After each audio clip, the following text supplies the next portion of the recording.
IIT జేఈలో మంచి rank రానటువంటి విద్యార్థులకు బెస్ట్ ఆప్షన్ సిఎస్ఈఎంఏ కోర్సులు అడ్మిషన్స్ జరుగుతున్నవి. నమస్తే రమగారు. నమస్తే జయ.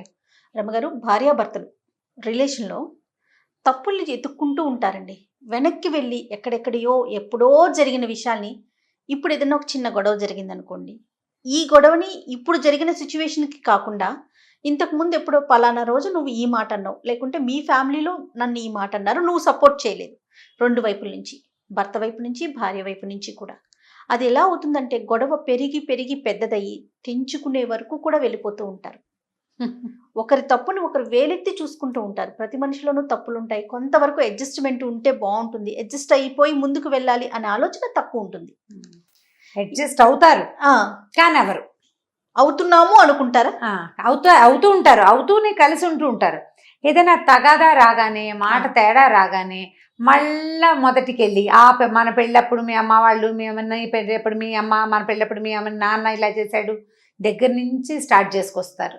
ఆ రోజు అలా చేసావు, ఈ రోజు ఇలా చేసావు, మీ అమ్మ నన్ను తిడుతుంటే మాట్లాడకుండా ఉన్నావు, మీ చెల్లెలు నీ డ్రెస్ బాగోలేదని కామెంట్ చేస్తే నీకెందుకే అని మీ చెల్లెల్ని కేకలేయలేదు, నువ్వు వాళ్ళని సపోర్ట్ చేసావు, లేదా మీ అమ్మ నన్ను సపోర్ట్ చేయలేదు, అత్తగారు సపోర్ట్ చేయలే నన్ను, మీ అమ్మ నన్ను ఎందుకు సపోర్ట్ చేయదు, లాంటి వ్యవహారాలు తీస్తారు ఆడ మగ కూడా. అవును, ఆడవాళ్ళు ఇది తీస్తే మగవాళ్ళేమో మీ నాన్న అది పెట్టాడు, ఈ నాన్న అది పెట్టాడు, మీ అక్కకి అది ఇచ్చారు, లేకపోతే నా ఫ్రెండ్కి వాళ్ళ మావగారు స్కూటర్ కొని పెట్టాడు, మీ నాన్నేమో స్కూటీ మర్యాదలు సరిగా జరగట్లేదు, నేను వచ్చినప్పుడు మీ అమ్మ గారెలు చేయలేదు, నిజంగా మంచి వంటలు బాగా చేసి పెట్టలేదు, మనం ఇంటికి వెళ్ళినప్పుడు మీ అమ్మ నాన్న బయటికి వెళ్ళారు, అలాంటివి. పక్క దుప్పట్లు మార్చలేదు, వ్యవహారాల మీద కూడా పోటాడుకుంటారు చేయ. నిజంగా ఇప్పుడు నీకు పెళ్ళి అనగానే ఇదివరకటి కాలం వేరు, ఈ కాలం వేరుగా ఉంది కదా జయ. అవును, పెళ్ళి అనేది కామన్ ఫ్యాక్టర్ అప్పుడు ఇప్పుడు కూడా. కాకపోతే ఈ భార్యాభర్తల సంబంధాల వ్యవహారాలు ఇదివరకటిలాగా ఇప్పుడు లేవు. ఎక్కడ మారింది? మార్పు ఎక్కడుందంటావు? నీకు ఐడియా, నీకు అర్థమైందా? అనుమానంగా చూస్తున్నావు. అర్థమైంది. అంటే అప్పుడు ఉన్నంత ప్రేమలు అనుబంధాలు లేవు. లేకుంటే పెళ్ళి అనగానే కొంతమంది చుట్టాలు మన ఇంట్లో వచ్చి ఒక 10 రోజులు ఉండి అంత తంతుగా జరగట్లేదు కదా. ఎవరికి వాళ్ళు ఇది ఎట్లయిపోయిందంటే ఓకే పెళ్ళి జరిగింది అయిపోయింది అన్నటువంటి పక్కనున్న ఫ్లాట్ వాళ్ళకు కూడా తెలియని పరిస్థితుల్లో జరిగిపోతున్నాయి అన్ని కార్యక్రమాలు. అయినా కూడా మెకానిజం అనేది ఎక్కువైపోయింది. దాంతో పాటు రెండోది ఏంటంటే ఇది వరకటికి ఇప్పటికి వచ్చిన ప్రధానమైన తేడా, ఇది వరకు 90% పిల్లని భర్త పోషించవలసి వచ్చేది. ఇప్పుడు అది లేదు. 90% ఆడపిల్లలు సంపాదన పరులుగా ఉంటున్నారు, స్వతంత్రంగా ఉంటున్నారు, ముందు నుంచి ఇండిపెండెంట్ భావాలతోటి పెరుగుతున్నారు. నీతో పాటు నేను సగం, ఆకాశంలో నేను సగం అనే భావజాలాలని విపరీతంగా కలిగి ఉంటున్నారు. నేను మాత్రం ఏం తక్కువ అంటున్నారు. ప్రాక్టికల్గా కూడా చేస్తున్నారు. అది ఉంది. అక్కడి నుంచి వీళ్ళకి చట్టపరంగా కూడా కొన్ని అవకాశాలు వచ్చినాయి. ఇక్కడ ఏదైనా తేడా వస్తే ఏమై పోలీస్ స్టేషన్కి వెళ్ళిపోవచ్చు, ఓ రిపోర్ట్ చేసేయచ్చు. ఈజీగా భర్తని అత్తగారిని ఎలా ఇరుకుని పెట్టాలో, ఏది ఆయుధాన్ని వాడాలో కూడా తెలుసుకుని ఉంటున్నారు. పైగా చిన్న చిన్న పిల్లలప్పుడు పెళ్ళిళ్ళు కావటల్లా వయసు పెరుగుతోంది. వాళ్ళకి స్వతంత్రమైన భావాలు, ప్రతి విషయంలోనూ ఒక ఉద్దేశము, ఒక అభిప్రాయము, మెచ్యూరిటీ లెవెల్స్ ఎక్కువైనాయి. అంటే సెల్ఫిష్ మెచ్యూరిటీ పెరిగింది అనమాట. Self maturity. ప్రపంచం పట్ల వాళ్ళ దృక్పథాలు మారడం కాదు, అది తమని సాటిస్ఫై చేసుకునే విధానాలు విపరీతంగా పెరిగిపోయినాయి. ఈ పెరిగిన నేపథ్యంలో ఈ పెళ్ళిళ్ళు వచ్చేసరికల్లా ఏమవుతుంది, అమ్మాయికి ఒక ఐడియా ఉంటుంది, అబ్బాయికి ఆటోమేటిక్గా ఎవరి ఐడియాలు వాళ్ళకు ఉంటాయి. ఇవి రెండు కలపోసుకుని ఒక రకంగా చేసుకుని ముందుకు తీసుకెళ్ళటం కానీ, ఒకళ్ళు తగ్గటం ఇంకోళ్ళు పెరగటం కానీ ఉండట్లా. ఇద్దరు పెరుగుతామంటారు. కలపోసుకోవటం అసలు కుదరదు. నా ఐడియా నాది, నీ ఐడియా నీది. వాళ్ళు ఎవరో చెప్పారు, నా గది నా ఇష్టం వచ్చినట్టు డెకరేట్ చేసుకున్నాను, తన గది తను డెకరేట్ చేసుకుంది అంటే మీ ఇద్దరిది కలిపి ఒక గది కాదా అని అడగటానికి సిగ్గేసింది నాకు. వైఫ్ అండ్ హస్బెండ్ ఇద్దరిది డబల్ బెడ్రూమ్, తన గది తంది, ఈవిడ గది ఇంది. వైఫ్ అండ్ హస్బెండ్, నీకు అర్థమైందా పాయింట్? వీళ్ళిద్దరిది కలిపి ఓ గది కాదు, ఆ గది ఆవిడది, ఈ గది ఇంది. అలా అని కాదు, కామన్గా ఒక చోటే ఉంటాం అనుకోండి. కాకపోతే ఎవరి టేస్ట్ ప్రకారం వాళ్ళు సర్దుకున్నాం, ఎవరి పాటలు వింటాం, ఎవరి వర్క్ చేసుకోవటం, ఆ తర్వాత ఏమో చిల్ అవుట్ అవటం, రెస్ట్ తీసుకోవటం, అవన్నీ ఎవరి గదుల్లో వాళ్ళే. అందుకని 2 గదులు చక్కగా బాగా అలంకరించుకున్నారు. ఈ మనిషిని నేను చూడలేదమ్మా, మన చుట్టుపక్కల ప్రపంచంలో లేరు వాళ్ళు. ఫోన్లో మాట్లాడినప్పుడు చెప్పారు అట్లా. ఎవరి గది వాళ్ళు డెకరేట్ చేసి పెట్టుకున్నారు. వాళ్ళ పేరెంట్స్ పర్సన్ వస్తే ఏం చేస్తారు? వాళ్ళ పేరెంట్స్ వస్తే అబ్బాయి గదిలో ఉంటారు, ఈవిడ పేరెంట్స్ వీళ్ళిద్దరికి కలిపి 3వ పర్సన్ వస్తే అప్పుడు ఏం చేస్తారు? నేను అడగలేదు, నాకు కూడా భయం వేసింది అలా అడగడానికి. కదా, నన్ను భయపెట్టేస్తారు జయ చాలా మంది. కాదండి, ఇప్పుడు ఎవరి పేరెంట్స్ వస్తే వాళ్ళ రూముల్లో ఉంటారు. సూపర్, బాగుంది. మరి మీ ఇద్దరికి కలిపి 3వ పర్సన్ వస్తే అప్పుడు సంగతి అప్పుడు చూస్తారు. ఓకే, ప్రస్తుతానికైతే వాళ్ళ టేస్టుల ప్రకారం ఉన్నారు, అది చేసుకున్నారు. పగలు ఆయన ఛాయిస్, రాత్రి ఈవిడ ఛాయిస్ వండుకుంటారు, లేదా పగలు ఆవిడ ఛాయిస్, అలా కూడా అవన్నీ మాట్లాడుకుంటున్నారు పిల్లలు. ఇప్పుడు అవన్నీ మాట్లాడుకుంటున్నారు, వాటితో పాటు ఇంకా మాట్లాడుకుంటున్నారు. ఏదైనా గొడవ వచ్చి సర్దుకున్నారు, గొడవ వచ్చేసాక తర్వాత ఏదో సర్దుకున్నారు అనుకో, తర్వాత పాత విషయాలు తీయద్దు అనేది కూడా ఒక రైటప్ రాసి పెట్టుకుంటారన్నమాట. అది బాగుంది. పాతవి తీయకూడదు, బాగుంది కదా, మన దగ్గర నేర్చుకోవాలి. సరే, ఇప్పుడు ఇలాంటి విషయాల్ని ఇది అందరూ చేయరు. వీళ్ళిద్దరు కలిసే ఉంటారు. ఎంత బాగుంటారో, నీది నాది అన్న భేదం కూడా ఉండదు, ఎంత బాగుంటారో. కానీ ఏదైనా తగాదా రాగానే నువ్వు వాళ్ళు అప్పుడప్పుడే చేసావు, మీ అమ్మ ఇలా చేసింది, నువ్వు ఇలా చేసావు, నువ్వు అలాట కదా. చిన్నప్పుడు నీకు మంది గర్ల్ ఫ్రెండ్స్ ఉన్నప్పుడు ఉన్నారని తెలిసినప్పుడే నాకు బుద్ధి లేదు, అనవసరంగా నీతో ఉన్నాను అని నువ్వు ఇప్పటికీ నీ పాత కొలిగితో మాట్లాడుతున్నావు. ఎందుకు మాట్లాడుతున్నావు? నీ ఫోన్ నేను చూస్తానని అబ్బాయి ఇలాంటివి పోట్లాడుకుంటూ ఉంటారు. దీనివల్ల ఈ సంబంధం సజావుగా వెళ్ళదు. పాయింట్అవుట్ చేసుకుంటూ ఉండటం. ఇప్పుడు ఇద్దరు వేరు మనుషులు కలిసి ఉండటమే పెళ్ళి. ఈ వేరు మనుషులు అనగానే వీళ్ళ నేపథ్యాలు వేరు, చదువులు వేరు, పెంపకాలు వేరు, వాళ్ళ పేరెంట్స్ వేరు. మా పేరెంట్స్ మమ్మల్ని బాగా పెంచారు, వాళ్ళ పేరెంట్స్ బాగా పెంచలేదు అని అనుకోవద్దు. నీ పెంపకం నీది, వాళ్ళ పెంపకం వాళ్ళది. నువ్వు వీడిని పెళ్లి చేసుకున్నావు కానీ వాడి పెంపకాన్ని పెళ్లి చేసుకోవు కదా. నీకు అవసరమైనవి అనవసరమైనవి ఏవో కొన్ని విషయాలు ఉంటాయి, నువ్వు అడ్జస్ట్ అవ్వలేనివి మాట్లాడుకుని సర్దుకో. అంతేగాని వాళ్ళ అమ్మని అనకూడదు నువ్వు. వాళ్ళ పరిస్థితులు వాళ్ళవి. కొన్నిళ్లలో కుదురుతుంది పిల్లల్ని చక్కగా పెంచడం, భార్యాభర్త చక్కగా ఉండటము, అమ్మా నాన్న తాలూకు స్నేహాన్ని చూసి పిల్లలు చాలా నేర్చుకుంటారు. ఇక్కడేమో రెండో ఇంట్లో కొట్లాడుకుని అమ్మా నాన్న ఉండొచ్చు. ఇక్కడ పరిస్థితులు బాగోలేదు, వాళ్ళ కాంజుగల్ లైఫ్ సరైంది కాదు, పిల్లల్ని బాగా పెంచలేకపోయారు, వాళ్ళ ఇంట్లో పెద్దాళ్ళు ఉన్నారు, ఉంటే ఓ పరిస్థితి, లేకపోతే ఇంకో పరిస్థితి.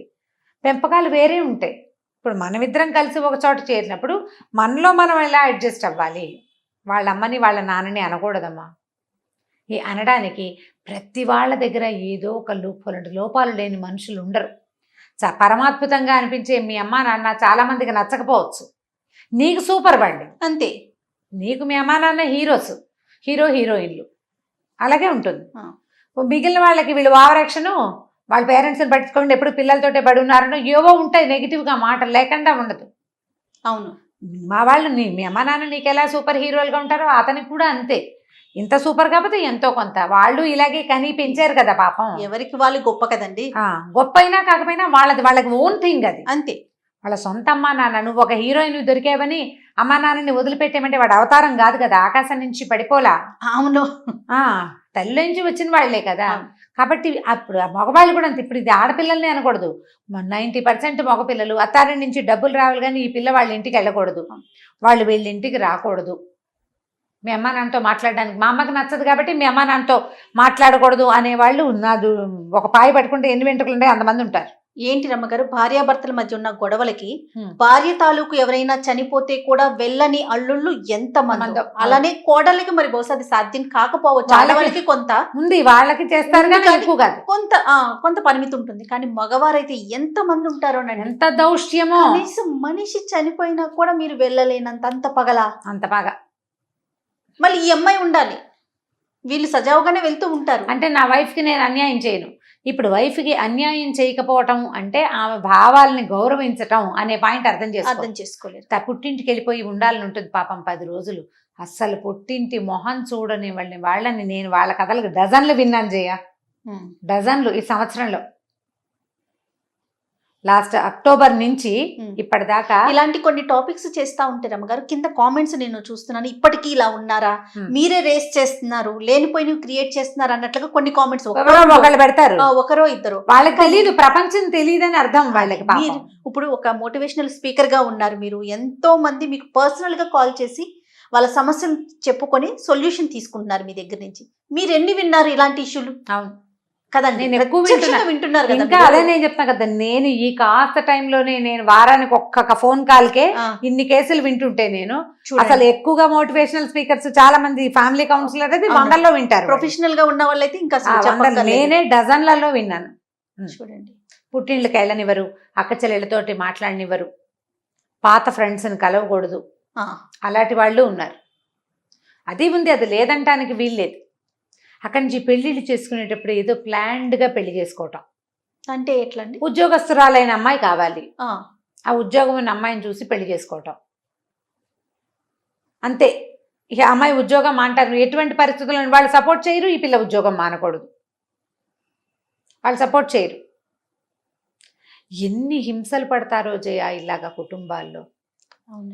ఎంతసేపు నువ్వు నువ్వు నువ్వు నువ్వు అప్పుడు అలా చేసావు, నువ్వు ఇప్పుడు ఇలా చేసావు, పెళ్లిలో మీ వాళ్ళు సరిగ్గా కాఫీ కప్పులు కడకుండా కాఫీ ఇచ్చారు, లేదా టీలో తప్పులు, పంచదార తప్పులు, తప్పులు. వేయలేదు, ఫలానా పెట్టిన చీర బాగుండలేదు, ఆ చీర మీ చెల్లెలు ముందే కట్టేసుకుంది లాంటివి, అదొక తగాదా. ఆ, ఆ తగాదాలు, మీ తమ్ముడు నన్ను చూసి లేచి నుంచోట్లేదు అని ఒక తగాదా. ఈ విషయాలన్నీ తీసుకుంటుంటే ఇప్పుడు మీరిద్దరూ కలిసి ఉండండి అంటే మీ తమ్ముడు, మీ చెల్లి, మీ నాన్న, మీ అక్క, నీ ఫ్రెండ్స్ పెళ్లిలో, లేకపోతే నువ్వు నీ ఉద్యోగం చేసేటప్పుడు దాంట్లో ఈ వ్యవహారాల గురించి మాట్లాడితే అసలు మీ ఇద్దరి గురించి మీరు ఎప్పుడు పట్టించుకుంటారు? మీ ద్వారా వచ్చే పిల్లల్ని ఎప్పుడు ఆ, చూస్తారు? అది. పిల్లలకి ఏం నేర్పిస్తారు మీరు? ముందు అసలు జీవితం ఎట్లా హాయిగా ఉంటుంది జయ? ఎప్పుడు ఎవరో ఒకళ్ళని ఏదో ఒకటి అంటూ ఉంటే ఎలా ఎలా హ్యాపీగా వెళ్ళదు కదండి. హెల్తీగా వెళ్తుంది? ఎక్కడ ఉంటుంది అట్మాస్ఫియర్ అంతా? అదే ఇప్పుడు ఒకవేళ ఇహి అని మీరు పళ్ళికిలు ఇచ్చినా ఎవరైనా వచ్చినప్పుడు నవ్వుతాం, అది ఒట్టి కృతజ్ఞంగా ఉంటుంది, లోపల ఉండదు bliss. ఆర్టిఫిషియల్ గా అనిపించేస్తుంది. ఆ సంతోషంగా ఉండాలంటే ముందు ఎత్తి పడవటము, ఎత్తి చూపించడము, ఈ రెండు ప్రక్రియలు మానేయాలి. బా, అద్భుతమైన మాట రమ్మగారు. మానేసేయాలి. అసలు మానేస్తేనే మీరు హాయిగా ఉంటారు. లోపల ఒక ఉద్రేకం ఉంటుంది జయ, మండిపోతూ ఉంటుంది, అనేయాలనిపించేస్తుంది. అవును, దీనికి ఒక మెథడ్ చెప్తాం, చెప్పండి. పాతదే. మీకు అనాలనిపించిన వాటిని రాయండి. ఓకే. ప్రతి ఇంట్లోనూ 2 స్క్రిబ్లింగ్ ప్యాడ్లు ఉండాలి, భార్య కోటి భర్త కోటి. ఓకే. నీకు తిట్టాలనిపించేస్తుంది, రాసి పారే, ఆ, తర్వాత రాసిన దాన్ని పారే, చింపి. అంతే. ఈజీగా ఉంటుందమ్మా. సంబంధాలని బాగుపరచుకోండి. మనకేంటంటే జీవితాలు బహు చిన్నవైపోయినాయి. ఈ రోజున రేపు ఏమిటో అస్సలు తెలియని ఒక అనిశ్చితిలో ఉన్నాం మనం. అస్సలు తెలియదు అందరం. మనకి. మన అమ్మ నాన్న ఏమవుతారో తెలియదు, మన పిల్లలు ఏమవుతారో తెలియదు, అది ఇంకా క్వశ్చన్ మార్క్. మనం ఏమవుతామో తెలియదు. ఈ కలిసి ఉన్న బాంధవ్యాన్ని, భగవంతుడు ఏర్పరిచిన బంధానికి విలువ ఇవ్వండి. ఒక్క చిన్న జర్క్ తోటి అప్సైడ్ డౌన్ అయిపోతుంది జీవితం. అంతే కదండి. ఆ లోపల హాయిగా ఉండండి, ఆ జర్క్ తీసుకోవాల్సే వస్తుంది. మీరు కలిసికట్టుగా ఉంటే జర్క్ని ఈజీగా తీసుకోగలుగుతారు. అక్కడ ఏదైనా కష్టం వస్తే కలిసి అనుభవిస్తారు. కలిసి ఉంటే సుఖం కానీ దుఃఖం కానీ అనుభవించడం సులువు. సుఖం భార్యాభర్త కలిసి ఉండేటప్పుడు ఉండే సుఖాల సంగతి చెప్పక్కర్లా మనం. దుఃఖం వాళ్ళకొచ్చినా వీళ్ళకొచ్చినా ఇద్దరు కలిసి ఉంటే ఒకళ్ళకొకళ్ళు తోడుంటారు. పిల్లలకి ఏదైనా వస్తే మీ ఇద్దరు కలిసి, నువ్వు ఒకళ్ళనొకళ్ళు ఎత్తి పొడుచుకుంటుంటే చంటి బిడ్డని కాసుకునేది ఎవరు? నీ వల్లే వచ్చింది, నువ్వు బయటికి వెళ్ళి తెచ్చావు అని అనద్దు. బయటికి వెళ్ళకపోయినా వచ్చే రోజు ఇది. ఇది ఒక సమస్య రమ్మగారు, మంచి పాయింట్. నేను నాకు తెలుసు, అందుకనే చెప్తున్నా. వాళ్ళు బయటికి వెళ్ళకపోయినా ఇంట్లోనే ఉన్న పెద్దవాళ్ళకి కూడా వచ్చే రోజు ఇది. కలిసి ఉండండి. తప్పొప్పుల పరీక్షలు పక్కన పెడదాం. ఇప్పుడున్న ఈ గడ్డు కాలాన్ని జాగ్రత్తగా దాటేయండి. తర్వాత మీకు కలిసి ఉండటం, తప్పులు ఎన్నకుండా ఉండటం అలవాటైపోతుంది. ఇవాల్టి నుంచి డిసైడ్ అవ్వండి, తప్పులు ఎన్నద్దు, కలిసి ఉందాము, ఎలాగోలాగా కొట్టుకోకుండా ఉందాం. బాగా కోపం వస్తే ఒక కాగితం మీద పెట్టుకు రాసి పారేసేయండి. ప్రతి ఒక్కరిలోనూ లోపాలు ఉంటాయి కదండి. ఉంటాయి. మనం కూడా ఏమి సూపర్ మ్యాన్ సూపర్ ఉమెన్ మాట్లాడమంటే వాళ్ళు చెప్తారు, వాళ్ళ దగ్గరే ఉంటాయి, వాళ్ళకి ఉంటాయి. కాబట్టి ఇది మానేస్తే ఈ రోజుని మనం సులువుగా దాటుతాం. 1 సంవత్సరం ప్రాక్టీస్ చేయండి, తర్వాత మీకు అసలు ఆ గుణమే పోతుంది. అద్భుతం, బాగుంది, ట్రై చేయండి, అంతే. చాలా బాగుంది రమ్మగారు, మంచి సొల్యూషన్ చెప్పారు. సో మీకు వచ్చే కాల్స్ కూడా మీరు ఇలాగే చెప్తున్నారు అనుకుంటున్నా. బహుశా ట్రై చేస్తాను కదా జయ, కలిపే ప్రయత్నం చేస్తున్నారండి. మాక్సిమం అదే చేస్తాను జయ నేను. ఎందుకంటే నాకు బేసిక్గానే ఎస్, ఇప్పుడు ఎన్నిటి నుంచి విడిపోతావు నువ్వు? అది ఎక్కడికి పారిపోతావు? ఎక్కడికి పారిపోతావు? అమ్మా నాన్నలతోటి ఇబ్బందులు వస్తాయి. నేను సక్సెస్ఫుల్గా ఒక 3-4 బాగా ఫిక్స్ చేయగలిగానని నాకు అనిపించింది. నేను ఒక అమ్మాయి పేరెంట్స్ మీద కొంత గ్రెడ్జ్, కొంత బాధ అమ్మాయికి. చాలా ప్రేమగా ఉంటుంది, నాతో మాట్లాడుతుంది ఎప్పుడు. నేను ఎంత బాగా ఫిక్స్ చేయగలిగానంటే, ఈ మధ్య అమ్మాయికి ఒంట్లో బాగుండకపోతే వాళ్ళ పేరెంట్స్ వచ్చి సపోర్ట్ చేస్తే అబ్బా, అసలు ఆ అమ్మాయి ఎంత నార్మల్ అయిపోయిందంటే, ఏళ్ల నుంచి లోపల ఉన్న గ్రెడ్జ్ చెప్పి చెప్పి చెప్పి ఎన్ని గంటలు చెప్పిందో నాకు, అప్పుడోసారి చెప్పును. నేను చాలా పర్ఫెక్ట్గా ఫిక్స్ చేయగలిగాను. అసలు ఆ ఒక్క కేసు నేను చాలా బతుకున్నంత హ్యాపీగా కాలం అనిపిస్తుంది. గుర్తుపెట్టుకోవాల్సిన అద్భుతమైన విషయం అన్నమాట. అమ్మా నాన్నల మీద కూడా అయిష్టాలు ఏర్పడే రోజు ఇది. అవునండి, అవునవును. దాన్ని సరి చేసుకోండి, మీ అంతటి మీరు ట్రై చేయండి, ఇతరుల సహాయం తీసుకోండి. ఎందుకంటే ఇది అసలు లోకం బహు చిన్నది, మన జీవితాలు చాలా చిన్నవి. చిన్నవి. ఇప్పుడు అసలు టైం ఉందో లేదో కూడా తెలియని పరిస్థితి మనది. అవునండి. ఉన్న టైంని మనతో ఉన్న వాళ్ళతో సంతోషంగా, హాయిగా, హ్యాపీగా గడిపేదాన్ని మీరు సొంతం చేసుకోండి ఆ సమయాన్ని. అంతే. దానికోసం ఎవరో ఒకళ్ళు సాయం తీసుకోండి, పోనీ ట్రై చేసి. ఎస్, సరిపోతుంది, ఈజీగా ఉంటుంది. అవును, అంతే. అవును. సూపర్ అమ్మగారు, థ్యాంక్ యూ అండి. Thank you ji. ఇక ఈ వీడియో కనుక మీకు నచ్చినట్లయితే లైక్ చేయండి, షేర్ చేయండి. మరిన్ని ఇంట్రెస్టింగ్ వీడియోస్ కోసం మా ఛానల్ని సబ్స్క్రైబ్ చేసుకోండి.